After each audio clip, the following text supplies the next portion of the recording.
Hello my lovelies and welcome back to the heart of my home. It's the spring season that we are now celebrating, and I have got an amazing lineup of recipes to support you through one of the finest natural cleansing that happens especially over the next 6 weeks. That's from the full moon in February up to the spring equinox, which is the 21st of March.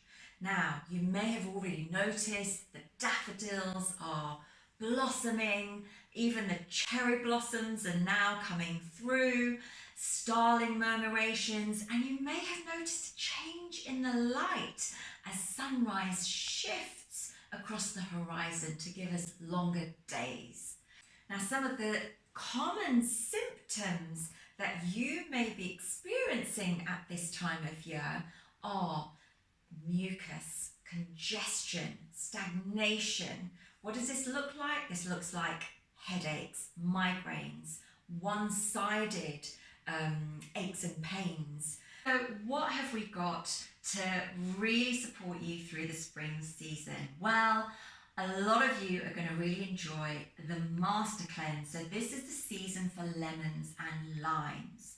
So look out for the Spring Master Cleanse, which I'll be introducing over the next 3 weeks. And we'll walk through a step-by-step process on how to reduce processed meals, stimulants, get rid of the food types that are no longer serving you so that we can introduce more of a cleansing diet.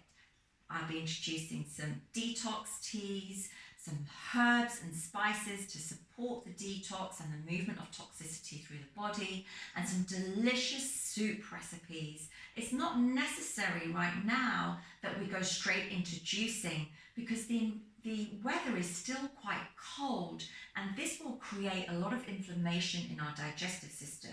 So it's important to really be gentle with the detox and the cleansing plan. Tune in and I shall show you how you can achieve that naturopathically.